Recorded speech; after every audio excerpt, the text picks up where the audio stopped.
ማንቸስተር ዩናይትድ ትናንትና ለምን እኩል ወጣ ተሸነፈ መሸነፍ ነው በመጀመሪያ ፈርስት ሃፍ ላይ ሁለት ጌም ከዚህ በፊት አሸንፈው ብራይተንን ሊቨርፑልን ያሸንፉበት ጨዋታ የተጫወቱት ጨዋታ እና ትናንትና የተጫወቱት ጨዋታ ኮምፕሊትሊ ይለያያል ተቃራኒ ጨዋታ ነው የተጫወቱት ባለፉት ሁለት ጨዋታዎች የተጫወቱት ጨዋታ ዲፌንሱ ከሚድፊልደሩ ጋር አብሮ ተጣብቆ ሚድፊልደሩ ከአጥቂ ጋር ተጣብቆ መሃል ላይ ሆነው ተጣብቀው ኳስ አብሮ ይዘው ይሄዳሉ ከዛ አብሮ ይከላከላሉ ከዛ ደግሞ እሱ ብቻ አይደለም ኮምፓክት መሆናቸው ብቻ ሳይሆን ሁለተኛው በጣም በፍጥነት ነበር ኳሱ ሲጫወቱ የነበረው እና በፍጥነት ሲጫወቱ ጠቀማቸው ማሸነፍ ቻሉ ብራይተንንም አሸነፉ ሊቨርፑልንም ጨዋታ አሸነፉ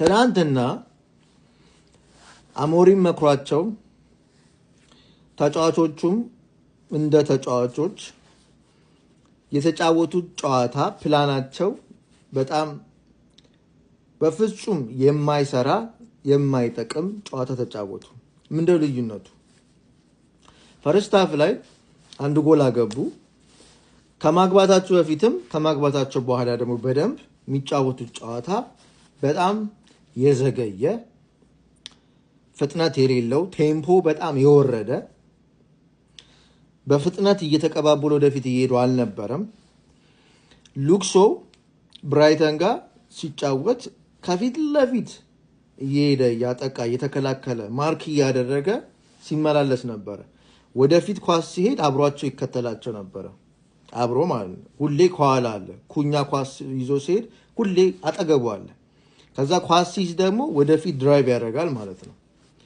ከዛ አንድ አግብተው 3-0 እየመሩ ያሉ ይምሰላቸው 4-0 ይመሩ ይመስላቸው አላቅ ብስጭት ሲያደርገኝ ነበር እያየው ማለት ነው ምንድነው ያበሳጨኝ አንድ እኮ ነው ያገቡት ሁለትስ ቢገባ ሶስትስ ቢገባ እንደዚህ አይነት ጨዋታ መጫወት አለባቸው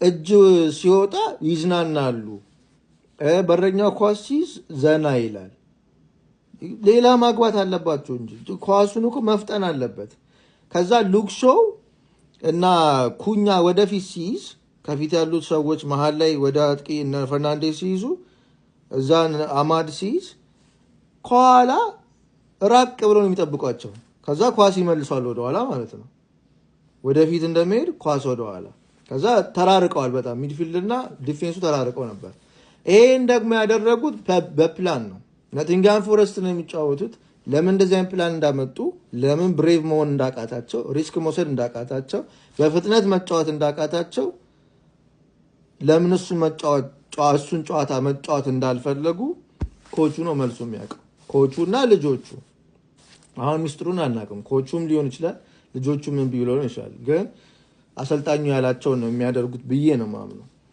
እና ኖቲንግሃም ፎረስት ለመጫወት እንደዚህ መዝናናት ለምን እንዳስፈልገ አላውቅም ማገቡ መስሏቸው ነው ኖቲንግሃም ፎረስቶች ቻንሳቸውን ማይጠቀሙ መስሏቸው ነው እንዲ መዝናናት በጣም ፈርስት ሃፍ እኔ አሁን ስክሪን ላይ ማሳየት አልችልም እንጂ ፈርስት ሃፍ በደንብ ላይቭን ያየሰው ያየዋል ኳሱን በጣም ብዙ ኳሶች ወዳላ ሲመለሱ እሱ ብቻ አይደለም ሉክሶ ራቅ ብሎ ተከላካዮቹ ራቅ ብለው ይጠብቋቸው አይሄዱም ማለት ነው እርጀንሲ የለም ምንም ማለት ነው እና ይሄን ጨዋታ ደግሞ የሚያሳየው ምንድነው የጭንቅላት ችግር አለ የሜንታሊቲ ችግር አለ ጨዋታውን 1-0 እየመሩ ጨዋታውን አይረዱትም ማለት ነው እርጀንሲ መኖር እንዳለበት መፍጠን እንዳለባቸው ሌላ ማግባት እንዳለባቸው አታክ ማድረግ እንዳለባቸው ሁሉ የኳስ ኮንሴፕት ደግሞ አንድ ትልቅ ኮንሴፕት አለ ኳስ አንድ ቲም ኳስ የሚከላከለው በማጥቃት ነው አንድ የመከላከል መንገድ ማጥቃት ነው አንድ ቡድን ዝም ብሎ ኳስ እየጠበቀ አይከላከልም እያጠቃ አታክ እያደረገ ነው የሚከላከለው 90 ደቂቃ ማለቅ ያለበት አታክም እየተደረገ ነው እና ጌሙን አልተረዱትም 1-0 እየመሩ ያለ ያስታውቅ ነበር እየጋበዙ ነበር እየተዝናኑ ነበር እና ጊዜ ለማባከን የሚመስል ጨዋታ እየተጫወቱ ነበር እና ዘና ብሎ እየተጫወቱ ነበር። ያዘገመ ጨዋታ እየተጫወቱ ነበር። ይሄ ደግሞ አያስፈልግም ነበር።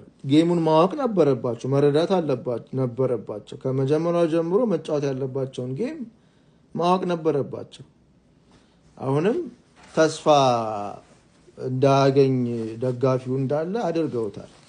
የአቅም ችግር አይደለም፣ አቅም አላቸው፣ መጫወት ይችላሉ።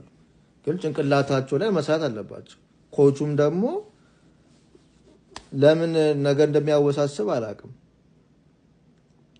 2 ጌም አሸንፈዋል። ለምንድን ነው ያንን ጨዋታ ደግሞ ማይጫወተው? ይሄን ያህል እኮ ቢያወሳስቡት ራሱ ማንቸስተር ዩናይትድ አሁን ጨዋታ አወሳስቡ መጫወት የሚችል ቲም አይደለም። ቀስ ብለን አጥንተን ጌሙን እንጫወታላ ያዝ እያደረግን። አሁን ለምሳሌ አንዳንድ ክለቦች ለምሳሌ ማንቸስተር ሲቲ እና አርሰናል ሲጫወቱ የተፈራሩ መስለው በጥንቃቄ የተጫወቱ ጨዋታ አለ። ቀስ ብሎ ማለት ነው፣ ፍጥነቱን ያዝ አድርገውት። አሁን ማንቸስተር እንደዚህ አይነት ጨዋታ እንኳን ልጫወት ቢል ማንቸስተር ዩናይትድ አሁን በዛ ጨዋታ ሊሳካለት አይችልም። እሱን ጨዋታ ነው አሁን ለመጫወት የሞከሩት፣ ግን እሱ ሲጫወታ ማንቸስተር ዩናይትድ ጎል ይገባበታል። እሱ መጫወት አይችልም።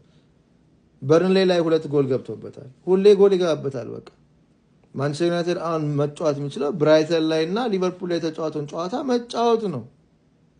ልጆቹ በደንብ እስኪናበቡ ድረስ በደንብ ኬሚስትሪ በደንብ እስኪመጣላቸው ድረስ፣ ከዛ ደግሞ ዲቴይልድ የሆነ ነገር ተረጋግታችሁም እንደዚህ አሁን አርሰናል የሚጫወተው አርቴታውን የሚጫወተውን ጨዋታ ዛሬ የሚጫወተው አሁን በዚህ ሲዝን የሚጫወተውን ጨዋታ የመጀመሪያ ሲዝን የገባ ጊዜ የጀመረው ጨዋታ አይደለም። ሰርቶ ቆይቶ 4-5 ዓመት ቆይቶ ፈጅቶ ነው ከዛ ይሄንን ጨዋታ ያመጣው። ስለዚህ አሁን አርሰናል አንዳንዴ የተጠና ጨዋታ ይጫወታል። ዝግት ያለ 1-0 አሸንፎ የሚወጣበትን ጨዋታ ፈጥሮ ይወጣል። የፈጠነ ጨዋታም ደግሞ አታክ አድርጎ ተጫውቶ ይወጣል። በሁለቱም መንገድ አርሰናል አሁን በደንብ ቲሙ ስለተዋሃደ፣ ከአርቴታ ጋር ተጫዋቹ ስለተግባባ፣ ፕላኑ ግልጽ ስለሆነ፣ ተጫዋቾቹ ተቀይረው ሲገቡ ያውቃሉ፣ ታዛዥ ስለሆኑ፣ ተጫዋቾቹ እርስ በርስም በጣም ስለተዋሃዱ ስለሚተዋወቁ፣ ፖዚሽን አንዱ ሲሄድ የቱ ጋር አንዱ እንዳለ ያውቃል። መከላከላቸው ይሄ ደግሞ ከጊዜ በኋላ ነው ይሄ የተመሰረተው። አሁን ማንቸስተር ዩናይትድ ያገባ ስለሆነ ማሸነፍ ስላለበት ኮንፊደንሳቸውን ለመጨመር ይሄ የፍጥነት ጨዋታ እየጠቀማቸው ነበር። አሁን ኖቲንግሃም ፎረስት ላይ ማዝገም እኔ ሊገባኝ አይችልም። እና ሜንታሊ ማወቅ መረዳት አለባቸው። ጌሞቻቸውን ማወቅ መረዳት አለባቸው። አንድ አግብቶ